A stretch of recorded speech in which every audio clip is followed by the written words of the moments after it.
Good afternoon, Mom. Good afternoon, classmate. I am Lily B. Cago, and I am first reporter of Group 4. And the topic is about environmental crisis and sustainable development.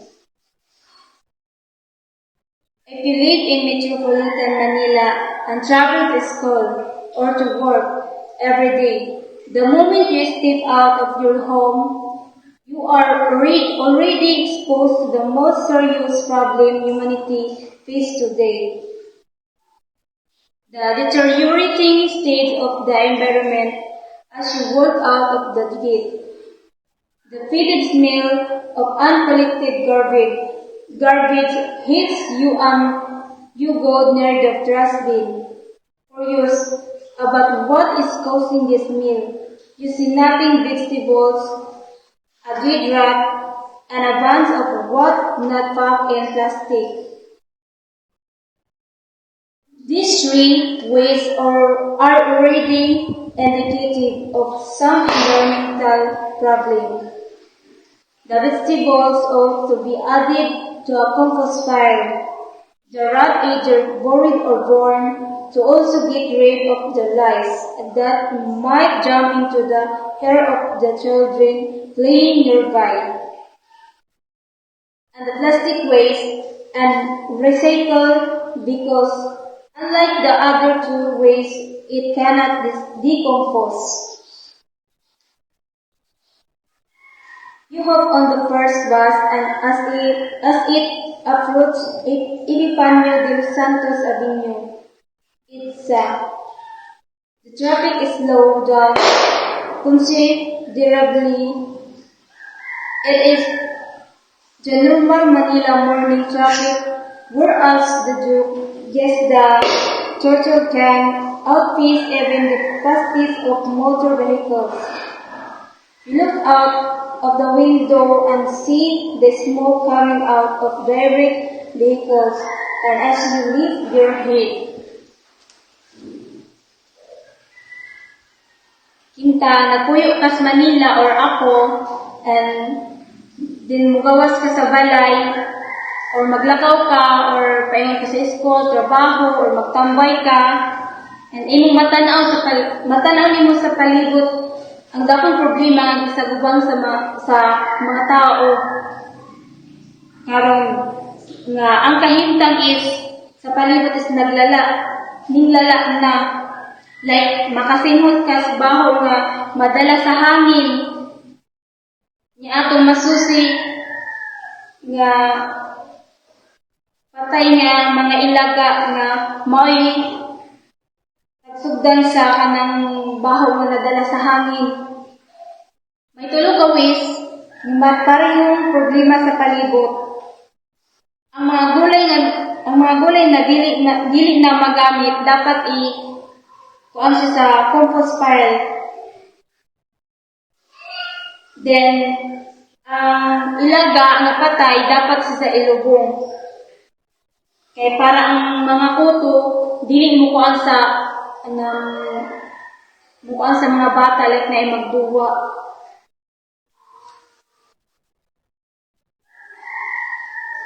Kung sakay sa bus nga ngadto sa EDSA and hinay kayo ang trapiko, ang trapiko is normal sa Manila like sa buntag. And like magsakay ka sa bus na ka sa sulod, mutanaw ka sa gawas, imo makita ang mga aso sa mga sakyanan. Ang mga industriyang lugar is makita sa kanang Pasig, Ilog. Sa lungsod niya, tagpuy-an nimo or ako sa ato, na ay subang makita nga mamatay tungod sa ubos sa kalidad. Sa kaninga punto, ato makita o makaila nga ang krisis sa ekolohiya nga nahitabo sa palibot nga maoy nagpahina sa kanang populasyon. And that's all. Thank you, ma'am.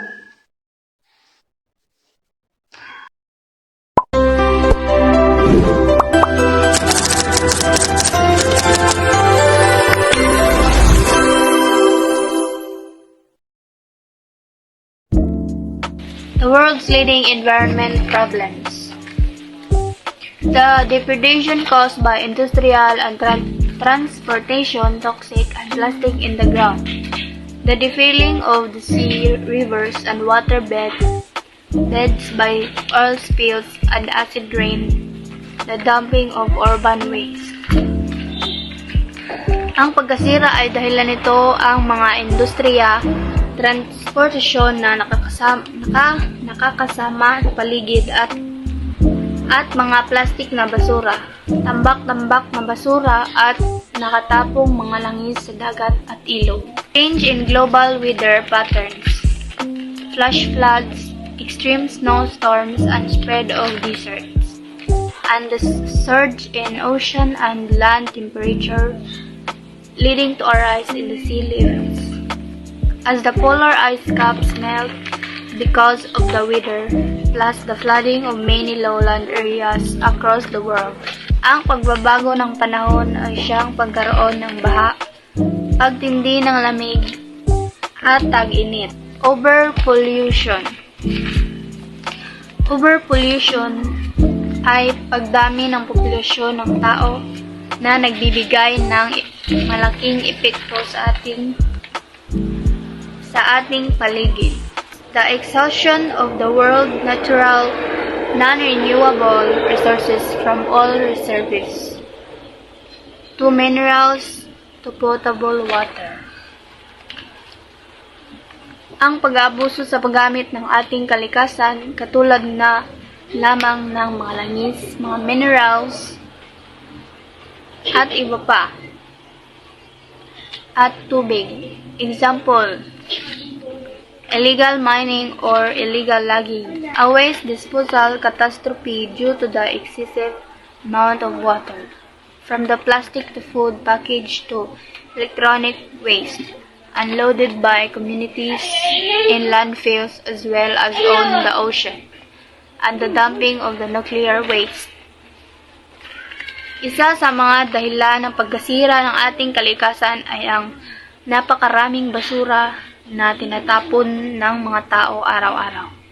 Plastic sa mga food package, lunch, and electronic waste like cellphone, pans, computer, at iba pa. Destruction of million years old ecosystem and the loss of biodiversity, destruction of the coral reefs, and massive deforestation that have led to the extinction of the particular species and the decline in the number of others. Pagkasira ng ating komunidad or ecosystem at pagkawala ng kabuuan nito.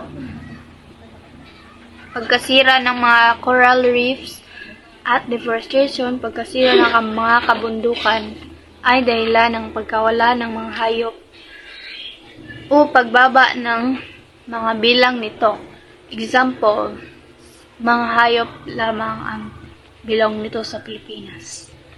Reduction of oxygen and the increase in the carbon dioxide in the atmosphere because of deforestation resulting in the rise in ocean acidity by much as 150% in the last 250 years.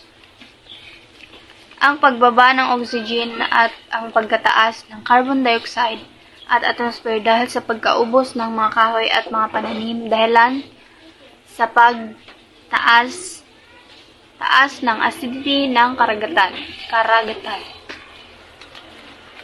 The depletion of the ozone layer protecting the planet from the sun's deadly ultraviolet rays due to the chlorofluorocarbons in the atmosphere.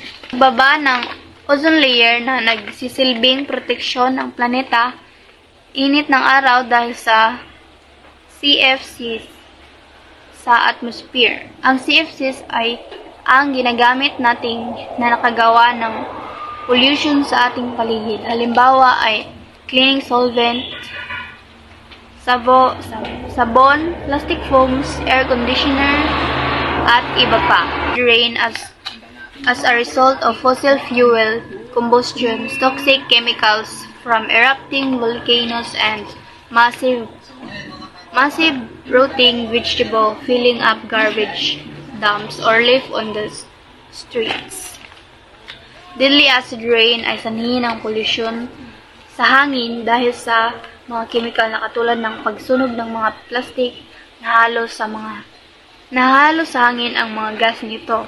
Isa pa rito ay ang chemical na ibinubuga ng bulkan tuwing sasabog ito at ang mga lantang gulay na tinatambak sa basurahan o hinahayaan sa gilid ng mga kalsada. Waste pollution arising from industrial and community waste residues seeping into underground waste tables, rivers, and seas. Pollution sa tubig, sanhi ng dumi ng taong bayan at ng industriya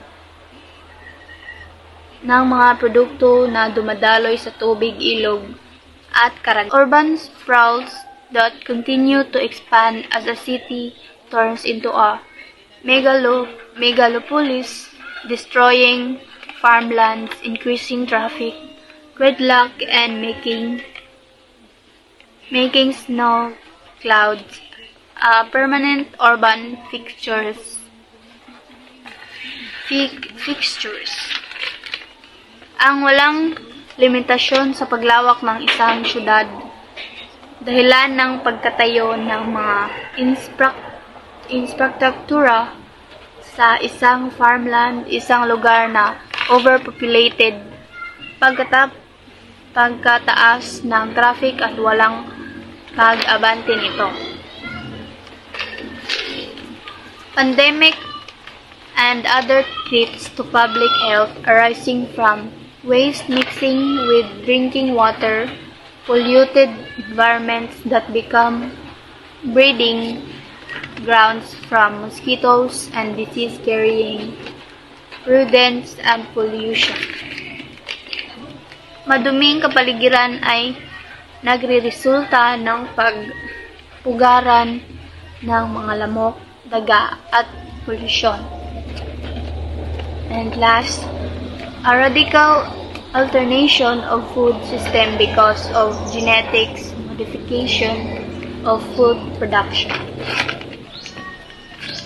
Labis na pagbabago sa sistema ng mga pagkain dahil sa mga produkto ng pagkain. Example, sa paglagay ng chemical upang mas maging masarap o malusog ang mga bunga ng isang gulay at paparami ang mga produkto nito.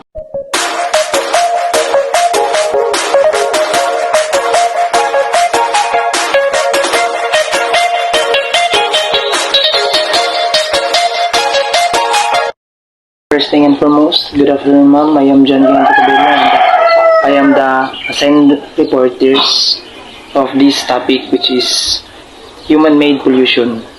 So, when we say human-made pollution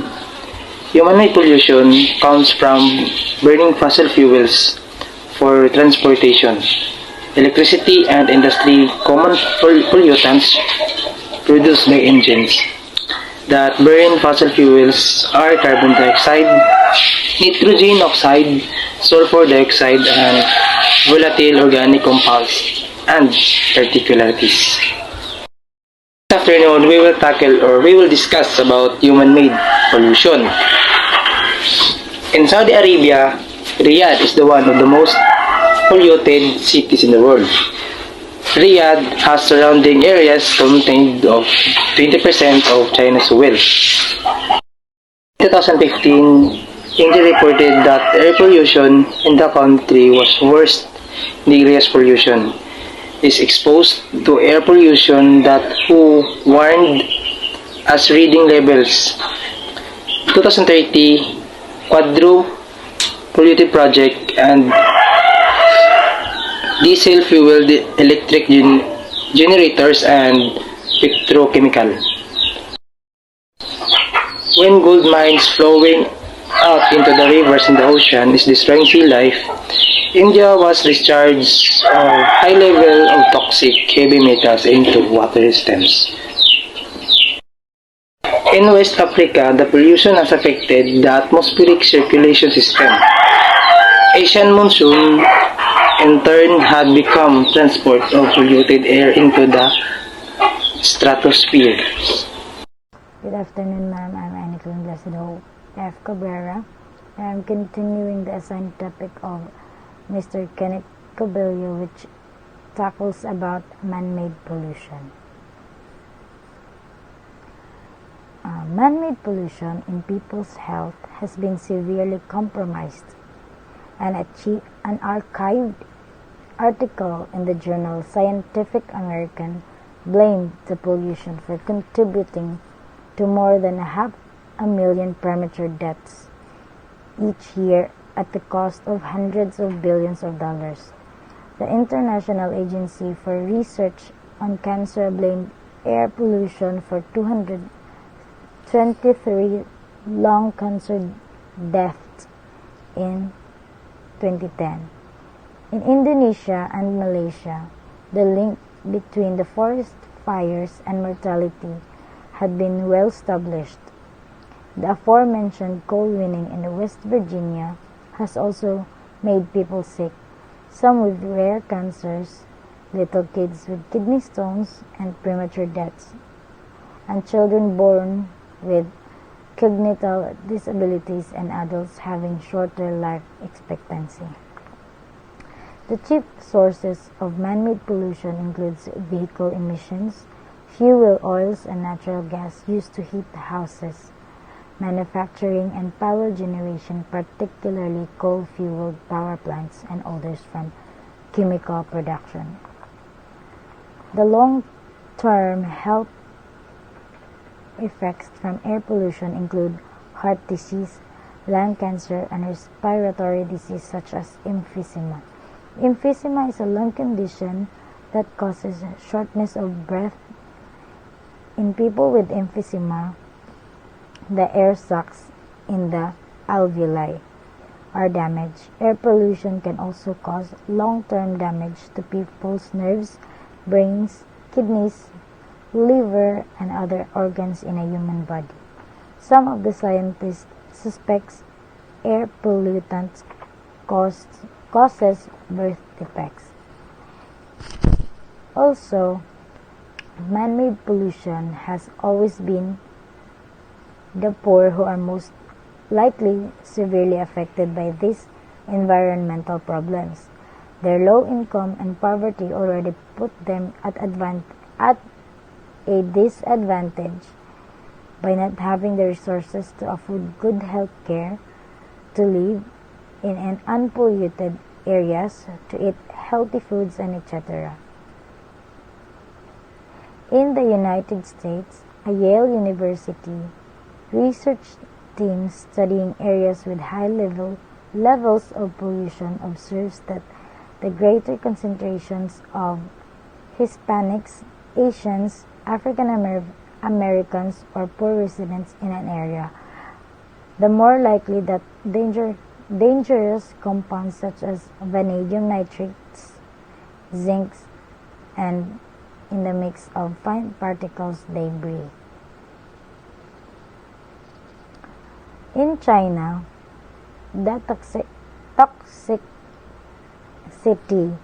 toxicity of the soil has raised concerns over food security and the health of the most vulnerable, especially the peasant communities and those living in factory cities.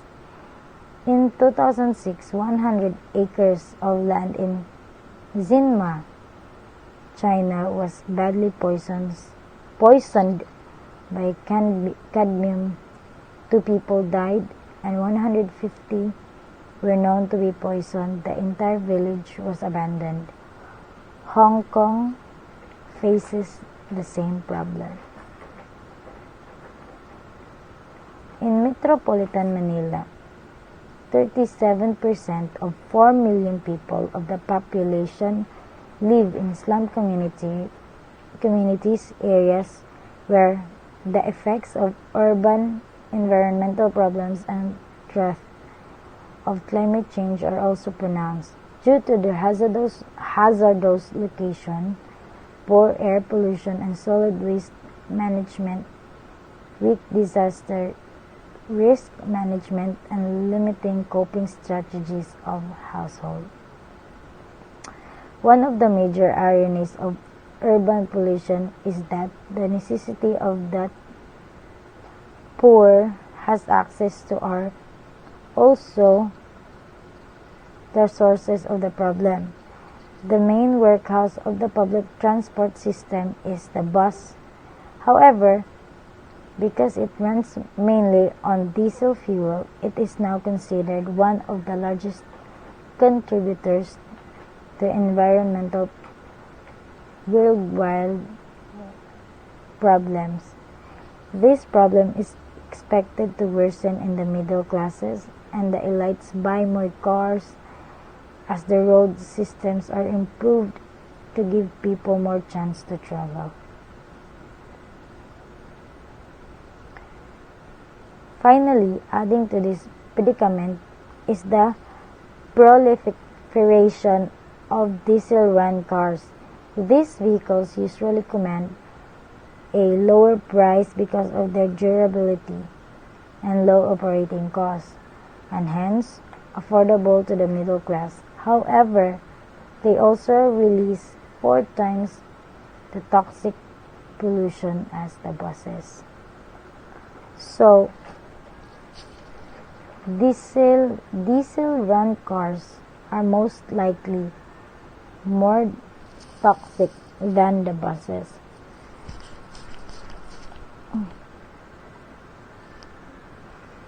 They are most likely probably the cause of the air pollution, or they are probably the ones who worsen the pollution in the Philippines. Good afternoon, ma'am. I'm Kapon Jan Christian, and this is my report. My topic is catching up. The challenge lies in reconciling economic progress with the service environmental repercussions that accompany it nations aspiring to achieve development. To the United States prioritize industrialization, urbanization, and middle-class prosperity. Developing countries striving to catch up with the West follow a similar path, favoring economic growth at the expense of the environment, a trade-off many nations are willing to make in the pursuit of development. Ang hamon sa paggamit ng pag-unlad ng ekonomiya at ang matinding epekto sa kapaligiran na dulot nito ay naglalarawan kung paano nahahanap ang mga umuunlad na bansa ng inspirasyon ng landas ng mga mauunlad na bansa sa dilema ng pagbibigay prioridad sa pag-unlad sa halaga ng pagkasira ng kapaligiran.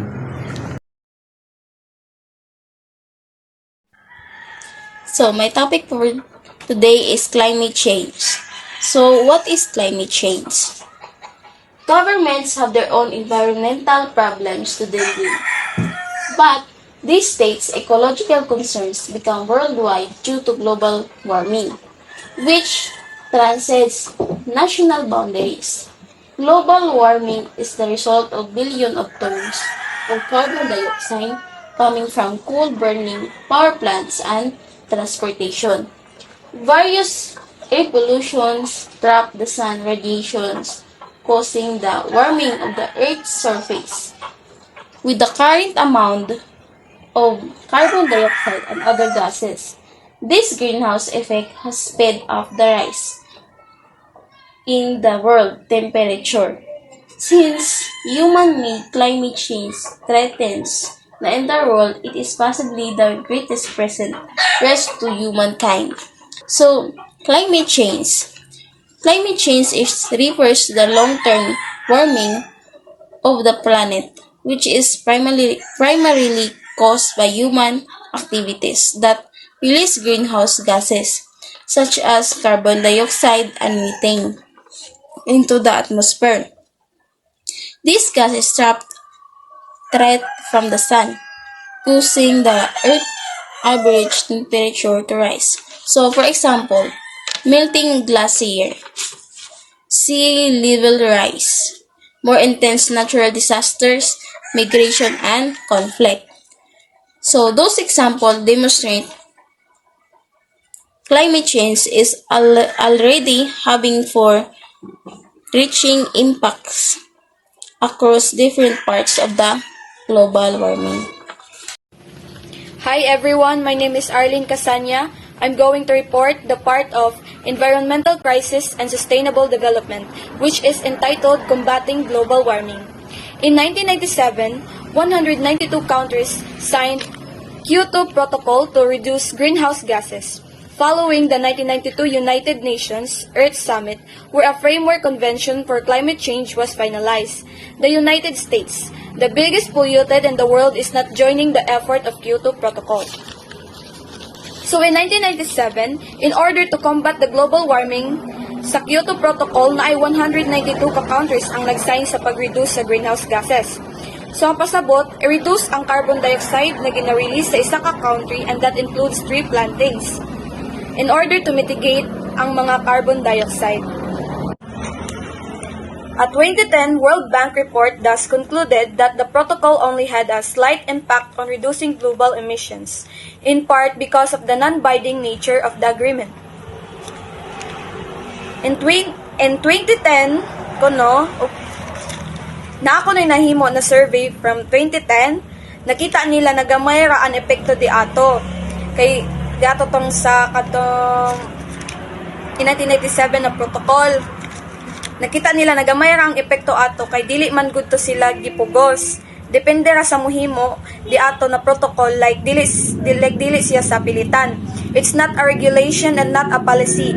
Depende ra sa imo og muhimo ka ato na protocol. Paris Accord. The follow-up treaty to the Kyoto Protocol, negotiated by 195 countries in December of 2015. It seeks to limit the increase in the global average temperature based on targeted goals as recommended by scientists. So naatay Paris Accord. In the Paris Accord, na-follow up sila for the protocol na nag-follow up sila na sa protocol na ay 195 countries ang nag-sign sa December 2015 na i-limit jud ang global average temperature by the standard set by the scientists. So, according jud siya sa scientists. Social movements, however, have had better success working together with some pressure on their government to regulate global warming. Local alliances between the state, schools, and communities are replicated at the national level, the success becomes doubly significant. The imperative now is everyone to set up these kinds of coalition on a global scale. So everyone can set up these kinds of coalition on global scale. Like example, tree planting. We should join if ay mga ingon-ana na opportunities. Pero dili kay nakatanom ra ka, dili na humanadajon. Dapat imo jud sa balikan, imo sa kuanon if nitubo na bang imo dito tree na gitanom. So dili gajud nimo si biyaan. Kay remember ang carbon emission sa kotse or sakyanan is equivalent to 10 mature trees. So magtanom gajud ta to mitigate the pollution in the air. So that's all. Thank you. Good afternoon, ma'am. Good afternoon, classmate. This is my report. Conclusion. Perhaps no issue forces people to think about their role as citizens of the world than environment degradations. Every person, regardless of his, her race, vision, or creed, belongs to the same world. When one looks at an image of the earth, she will realize that she belongs to one world, a world that is increasingly vulnerable. There is one choice but to find global solution of this global problem. So, so kitang tanan nga mga tao usa pa nga klase atong nga tawhan parehas sa tag kalibutan, babae man or malaki, matumboy man or magi, parehas sa ta og imahe. So mao na akong pasabot sa akong report. Thank you, ma'am.